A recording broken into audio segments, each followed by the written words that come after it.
ನೀವು ಅಬ್ಸರ್ವ್ ಮಾಡಿದ್ದೀರಾ? ಈ ಜಾಬ್ ಮಾಡೋರಲ್ಲಿ ನೋಡಿ 100% ಎಫರ್ಟ್ ಕೊಡೋರ್ಗು ಯಾರು ಗೊತ್ತಾ? 100% ಫುಲ್ ಬುದ್ಧಿ ಇದ್ದವ್ರೆ. ಬಟ್ ಅವ್ರು 100% ಫುಲ್ ಬುದ್ಧಿ ಇದ್ದವರು ಅವ್ರು ಸ್ವಂತಕ್ಕೆ ಏನು ಮಾಡಲ್ಲ.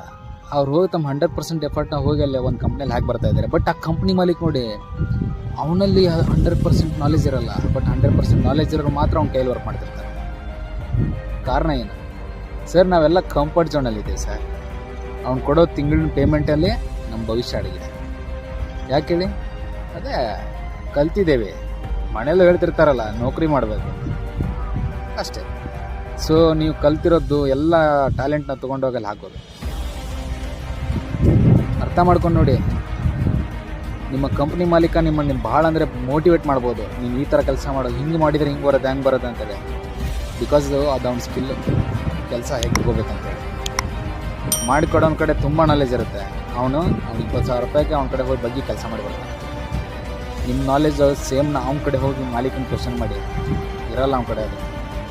ಬಟ್ ಅವ್ನ ಕಡೆ ಏನು ಬುದ್ಧಿ ಇದೆ ಅಂತಂದರೆ ಹೇಗೆ ಕೆಲಸ ತೊಗೋಬೇಕಂತ. ಸೊ ಅದಕ್ಕೆ ಜಾಬ್ಗೆ ಹೋದವರೆಲ್ಲ ಈ ಕಂಫರ್ಟ್ ಝೋನಲ್ಲೇ ಸಿಕ್ಕಾಕೊಳ್ತಾ ಇದ್ದಾರೆ. ಕೊಡೋ ಸ್ಯಾಲ್ರಿ ಮೇಲೆ ಡಿಪೆಂಡಾಗಿ ಜೀವನ ನಡೆಸ್ತಿದ್ದಾರೆ.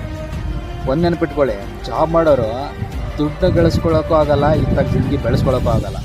ಅರ್ಥ ಆಯ್ತಾ? ಜೀವನ ಮಾತ್ರ ಡೈಲಿ ನಡೀತಿರುತ್ತೆ, ತಪ್ಪಲ್ಲ ಜೀವನ ನಡೆಯೋದು. ಬಟ್ ಎತ್ತರಕ್ಕೆ ಬೆಳಿಬೇಕು, ನಾವು ಮುಂದೆ ಬೆಳಿಬೇಕು, ನಾವು ಒಂದು ಸ್ಟೆಪ್ ಅಹೆಡ್ ಹೋಗ್ಬೇಕಂತ ಅಂದ್ಕೊಂಡ್ರೆ ಆಗಲ್ಲ. ಬಿಕಾಸ್ ಅದು ಕಂಫರ್ಟ್ ಝೋನು ಅಷ್ಟೇ.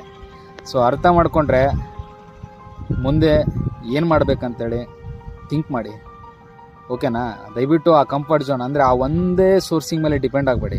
ಒಂದೇ ಸೋರ್ಸಿಂಗ್ ಮೇಲೆ ಡಿಪೆಂಡ್ ಆದರೆ ಜೀವನ ತುಂಬ ಕಷ್ಟ ಇದೆ.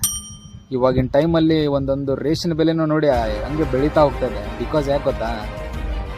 ಅದಕ್ಕೂ ಅದ್ರ ಬೆಲೆ ಇದೆ, ಬಟ್ ನಮ್ಗಳಿಗೆ ಬೆಲೆ ಇಲ್ಲ. ನೀವು ದುಡ್ಡೋದು ನಾಳೆ ಹೈಕ್ ಮಾಡ್ಕೊಳಕ್ಕೆ ಹೈಕಿಗೆ ಹೋದರೆ ನಿಮ್ಮದು 1,000-1,200 ರೂಪೀಸ್ ಲಾಸ್ಟ್. ಮ್ಯಾಕ್ಸ್ ಕೊಟ್ಟಾನಂದರೆ 2,500. ವಿಚಾರ ಮಾಡಿ, 25,000 ರೂಪಾಯಿ ನಿಮಗೆ ಬರ್ತಾ ಅಂತ ತಿಂಗಳ 25,000 ಇದ್ದಿದ್ದನ್ನು 2,500 ಹೈಕ್ ಮಾಡಿದರೆ 27,000. ಮತ್ತೆ 27,500ಕ್ಕೆ ಮತ್ತೆ 1 ವರ್ಷ ದುಡಿಬೇಕು. ಬಿಸ್ನೆಸ್ ಆಗಲ್ಲ. ಈ ತಿಂಗಳಲ್ಲಿ 25,000 ಬಂದಿತ್ತಂದರೆ ಮುಂದಿನ ತಿಂಗಳು 35 ಬರುತ್ತೆ. ಎಫರ್ಟ್.